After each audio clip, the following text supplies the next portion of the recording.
ਮੇਰਾ ਨਾਮ ਸਿਮਰਨ ਹੈ। ਮੇਰੇ ਦਾਦਾ ਜੀ ਬਹੁਤ ਅਮੀਰ ਸੀ ਤੇ ਉਹਨਾਂ ਦੀ ਬਹੁਤ ਜ਼ਮੀਨ ਜਾਇਦਾਦ ਸੀ। ਮੇਰੇ ਦਾਦਾ ਜੀ ਨੇ ਸਾਰਾ ਕੁਝ ਮੇਰੇ ਪਾਪਾ ਅਤੇ ਚਾਚਾ ਜੀ ਨੂੰ ਬਰਾਬਰ ਵੰਡ ਕੇ ਦਿੱਤਾ ਸੀ। ਘਰ ਵਿੱਚ ਕਿਸੇ ਵੀ ਚੀਜ਼ ਦੀ ਕੋਈ ਕਮੀ ਨਹੀਂ ਸੀ। ਇੱਕ ਦਿਨ ਚਾਚਾ ਜੀ ਆਪਣੇ ਕਿਸੇ ਦੋਸਤ ਦੇ ਵਿਆਹ 'ਤੇ ਗਏ ਤਾਂ ਉਹਨਾਂ ਨੂੰ ਉੱਥੇ ਇੱਕ ਕੁੜੀ ਪਸੰਦ ਆ ਗਈ। ਚਾਚਾ ਜੀ ਨੇ ਉੱਥੇ ਹੀ ਉਸ ਕੁੜੀ ਨੂੰ ਵਿਆਹ ਬਾਰੇ ਪੁੱਛ ਲਿਆ, ਪਰ ਉਸਨੇ ਮਨਾ ਕਰ ਦਿੱਤਾ। ਫਿਰ ਚਾਚਾ ਜੀ ਨੇ ਘਰ ਆ ਕੇ ਮੇਰੇ ਮੰਮੀ ਪਾਪਾ ਨੂੰ ਉਸ ਕੁੜੀ ਦੇ ਘਰ ਰਿਸ਼ਤਾ ਲੈ ਕੇ ਜਾਣ ਨੂੰ ਕਿਹਾ ਤਾਂ ਉਸ ਕੁੜੀ ਦੇ ਘਰ ਦੇ ਮੰਨ ਗਏ, ਕਿਉਂਕਿ ਸਾਡੇ ਕੋਲ ਬਹੁਤ ਜ਼ਮੀਨ ਜਾਇਦਾਦ ਸੀ। ਪਰ ਕੁੜੀ ਨਹੀਂ ਮੰਨ ਰਹੀ ਸੀ। ਫਿਰ ਕਿਸੇ ਤਰ੍ਹਾਂ ਉਸ ਦੇ ਘਰਦਿਆਂ ਨੇ ਜ਼ੋਰ ਪਾ ਕੇ ਕੁੜੀ ਨੂੰ ਮਨਾ ਲਿਆ ਕਿ ਉੱਥੇ ਕਿਸੇ ਚੀਜ਼ ਦੀ ਕੋਈ ਕਮੀ ਨਹੀਂ ਹੋਣੀ, ਤੂੰ ਬਹੁਤ ਖੁਸ਼ ਰਹੇਂਗੀ। 1 ਮਹੀਨੇ ਬਾਅਦ ਹੀ ਉਹਨਾਂ ਦਾ ਵਿਆਹ ਹੋ ਗਿਆ। ਚਾਚਾ ਜੀ ਚਾਚੀ ਨੂੰ ਬਹੁਤ ਪਿਆਰ ਕਰਦੇ ਸੀ ਤੇ ਉਹਨਾਂ ਦਾ ਬਹੁਤ ਧਿਆਨ ਰੱਖਦੇ ਸੀ, ਪਰ ਚਾਚੀ ਖੁਸ਼ ਨਹੀਂ ਰਹਿੰਦੀ ਸੀ। ਚਾਚੀ ਨੂੰ ਬਹੁਤਾ ਟਾਈਮ ਚਾਚੇ ਨੂੰ ਨਹੀਂ ਝੱਲਣਾ ਪਿਆ, ਕਿਉਂਕਿ ਵਿਆਹ ਤੋਂ 2 ਸਾਲ ਬਾਅਦ ਹੀ ਚਾਚੇ ਦੀ ਮੌਤ ਹੋ ਗਈ ਸੀ। ਚਾਚੀ ਤੇ ਚਾਚਾ ਜੀ ਸ਼ਹਿਰ ਵਿੱਚ ਰਹਿੰਦੇ ਸੀ। ਹੁਣ ਚਾਚੀ ਜੀ ਇਕੱਲੇ ਰਹਿ ਗਏ ਸੀ। ਸਾਰਿਆਂ ਨੇ ਉਹਨਾਂ ਨੂੰ ਦੂਜਾ ਵਿਆਹ ਕਰਵਾਉਣ ਨੂੰ ਕਿਹਾ ਤਾਂ ਚਾਚੀ ਜੀ ਨੇ ਮਨਾ ਕਰ ਦਿੱਤਾ ਤੇ ਇਕੱਲੀ ਹੀ ਰਹਿਣ ਲੱਗ ਗਈ। ਥੋੜ੍ਹੇ ਟਾਈਮ ਬਾਅਦ ਹੀ ਚਾਚੀ ਨੇ ਆਪਣੇ ਘਰ ਆਪਣੀ ਕਿਸੇ ਸਹੇਲੀ ਦੇ ਮੁੰਡੇ ਨੂੰ ਰੱਖ ਲਿਆ, ਜੋ ਕਿ ਸ਼ਹਿਰ ਵਿੱਚ ਨੌਕਰੀ ਕਰਦਾ ਸੀ ਤੇ ਉਹਦਾ ਆਪਣਾ ਪਿੰਡ ਕਾਫੀ ਦੂਰ ਸੀ। ਇਸ ਲਈ ਚਾਚੀ ਕੋਲ ਰਹਿਣ ਲੱਗ ਗਿਆ ਸੀ। ਮੇਰੀ ਵੀ ਹੁਣ ਵਿਆਹ ਦੀ ਉਮਰ ਹੋ ਗਈ ਸੀ।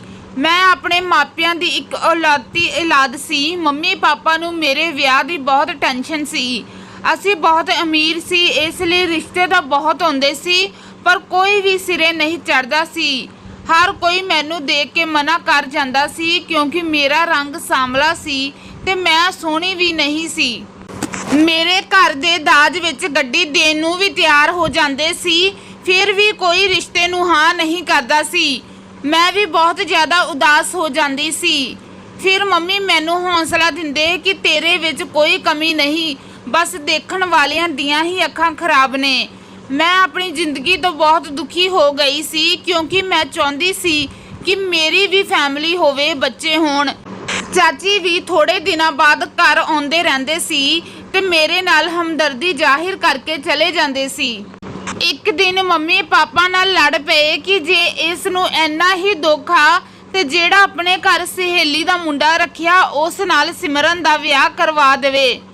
ਪਾਪਾ ਨੇ ਕਿਹਾ ਅੱਜ ਕੱਲ੍ਹ ਤਾਂ ਬੱਚੇ ਆਪਣੇ ਮਾਂ-ਬਾਪ ਦੀ ਗੱਲ ਨਹੀਂ ਸੁਣਦੇ ਤੇ ਉਹ ਤਾਂ ਉਹਦੀ ਸਹੇਲੀ ਦਾ ਮੁੰਡਾ, ਉਹਦੀ ਗੱਲ ਕਿਵੇਂ ਮੰਨ ਲਵੇਗਾ। ਜਦੋਂ ਅਗਲੀ ਵਾਰ ਚਾਚੀ ਘਰ ਆਏ ਤਾਂ ਮੰਮੀ ਨੇ ਕਹਿ ਦਿੱਤਾ ਕਿ ਆਪਣੀ ਸਹੇਲੀ ਦੇ ਮੁੰਡੇ ਨਾਲ ਸਿਮਰਨ ਦਾ ਵਿਆਹ ਕਰਵਾ ਦੇ। ਇਹ ਸੁਣ ਕੇ ਚਾਚੀ ਦਾ ਰੰਗ ਉੱਡ ਗਿਆ ਤੇ ਉਹ ਬੋਲੀ ਉਸਨੇ ਨਹੀਂ ਮੰਨਣਾ ਇਸ ਰਿਸ਼ਤੇ ਲਈ।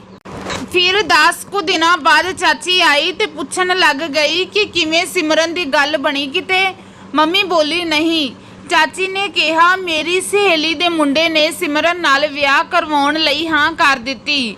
ਮੈਨੂੰ ਆਪਣੀ ਚਾਚੀ ਦੀ ਗੱਲ ਤੇ ਯਕੀਨ ਨਹੀਂ ਹੋ ਰਿਹਾ ਸੀ, ਕਿਉਂਕਿ ਅਮਨ ਬਹੁਤ ਸੋਹਣਾ ਸੀ। ਫਿਰ ਮੇਰੇ ਨਾਲ ਵਿਆਹ ਕਰਵਾਉਣ ਲਈ ਕਿਵੇਂ ਮੰਨ ਸਕਦਾ। ਕੁਝ ਦਿਨਾਂ ਬਾਅਦ ਹੀ ਮੇਰਾ ਤੇ ਅਮਨ ਦਾ ਵਿਆਹ ਹੋ ਗਿਆ। ਮੈਨੂੰ ਬਹੁਤ ਚਿੰਤਾ ਹੋ ਰਹੀ ਸੀ ਕਿ ਰਾਤ ਨੂੰ ਅਮਨ ਕਮਰੇ ਵਿੱਚ ਆ ਕੇ ਪਤਾ ਨਹੀਂ ਕੀ ਬੋਲਣਗੇ। ਜਦੋਂ ਉਹ ਕਮਰੇ ਵਿੱਚ ਆਏ ਤੇ ਬੋਲੇ ਸਿਮਰਨ ਤੂੰ ਬਹੁਤ ਸੋਹਣੀ ਹੈ। ਇਹ ਸੁਣ ਕੇ ਮੇਰੀ ਖੁਸ਼ੀ ਦਾ ਕੋਈ ਠਿਕਾਣਾ ਨਹੀਂ ਰਿਹਾ। ਅਮਨ ਮੇਰਾ ਬਹੁਤ ਖਿਆਲ ਰੱਖਦਾ ਸੀ ਤੇ ਹਰ ਰੋਜ਼ ਮੇਰੇ ਲਈ ਕੁਝ ਨਾ ਕੁਝ ਲੈ ਕੇ ਆਉਂਦਾ ਸੀ, ਕਦੇ ਕੁਝ ਖਾਣ ਨੂੰ ਤੇ ਕਦੇ ਕੋਈ ਨਵੇਂ ਕੱਪੜੇ। ਪਰ ਮੇਰੀ ਚਾਚੀ ਮੇਰੇ ਨਾਲ ਹਮੇਸ਼ਾ ਛੋਟੀ ਛੋਟੀ ਗੱਲ ਤੇ ਲੜਾਈ ਝਗੜਾ ਕਰਦੀ ਰਹਿੰਦੀ ਸੀ। ਇੱਕ ਦਿਨ ਮੇਰੀ ਚਾਚੀ ਨੇ ਮੈਨੂੰ ਕਿਹਾ ਕਿ ਮੈਂ ਆਪਣੇ ਮੰਮੀ ਪਾਪਾ ਨੂੰ ਫੋਨ ਕਰਕੇ ਦੱਸਾਂ ਕਿ ਮੈਂ ਪ੍ਰੈਗਨੈਂਟ ਹਾਂ, ਜਦ ਕਿ ਮੈਂ ਤਾਂ ਪ੍ਰੈਗਨੈਂਟ ਨਹੀਂ ਸੀ। ਫਿਰ ਵੀ ਚਾਚੀ ਪਤਾ ਨਹੀਂ ਐਦਾਂ ਕਿਉਂ ਕਹਿ ਰਹੀ ਸੀ। ਉਸ ਨੇ ਜ਼ਬਰਦਸਤੀ ਮੇਰੇ ਤੋਂ ਘਰੇ ਫੋਨ ਕਰਵਾਇਆ। ਜਦੋਂ ਮੈਂ ਇਸ ਗੱਲ ਬਾਰੇ ਆਪਣੇ ਮੰਮੀ ਪਾਪਾ ਨੂੰ ਦੱਸਿਆ ਤਾਂ ਉਹ ਬਹੁਤ ਖੁਸ਼ ਹੋ ਗਏ।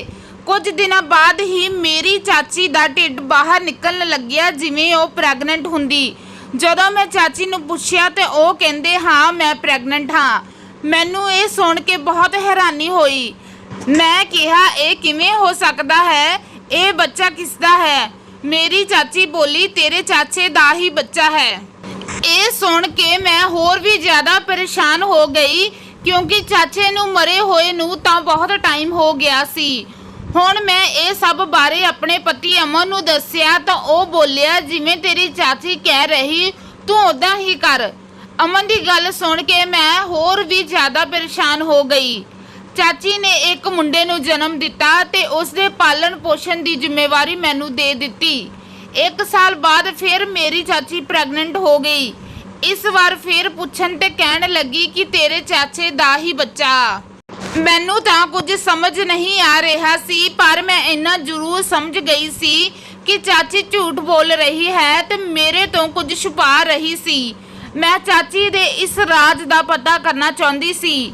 ਸਾਰਾ ਦਿਨ ਤਾਂ ਚਾਚੀ ਮੇਰੇ ਨਾਲ ਹੀ ਰਹਿੰਦੀ ਸੀ, ਇਸ ਲਈ ਰਾਤ ਨੂੰ ਹੀ ਕੁਝ ਪਤਾ ਲੱਗ ਸਕਦਾ ਸੀ। ਇੱਕ ਦਿਨ ਮੈਂ ਰਾਤ ਨੂੰ ਸੌਣ ਦਾ ਨਾਟਕ ਕਰ ਰਹੀ ਸੀ।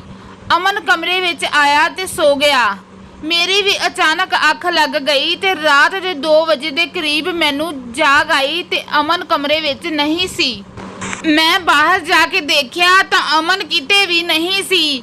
ਫਿਰ ਮੈਂ ਆਪਣੇ ਚਾਚੇ ਦੇ ਕਮਰੇ ਵਿੱਚ ਗਈ ਤਾਂ ਅੰਦਰ ਦੇਖ ਕੇ ਮੇਰੇ ਹੋਸ਼ ਉੱਡ ਗਏ। ਚਾਚੀ ਦੇ ਕਮਰੇ ਵਿੱਚ ਅਮਨ ਤੇ ਚਾਚੀ ਦੋਨੋਂ ਇਕੱਠੇ ਸੋ ਰਹੇ ਸੀ। ਉਹਨਾਂ ਦੋਨਾਂ ਨੂੰ ਦੇਖ ਕੇ ਮੇਰੇ ਪੈਰਾਂ ਥੱਲੇ ਜ਼ਮੀਨ ਨਿਕਲ ਗਈ। ਮੈਂ ਲਾਈਟ ਔਨ ਕੀਤੀ ਤਾਂ ਦੋਨੋਂ ਉੱਠ ਗਏ ਤੇ ਮੈਨੂੰ ਦੇਖ ਕੇ ਉਹਨਾਂ ਦਾ ਰੰਗ ਉੱਡ ਗਿਆ।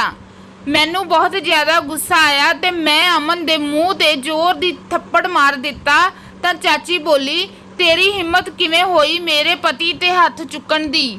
ਇਹ ਸੁਣ ਕੇ ਮੈਂ ਤਾਂ ਉੱਥੇ ਸੁੰਨ ਹੋ ਗਈ।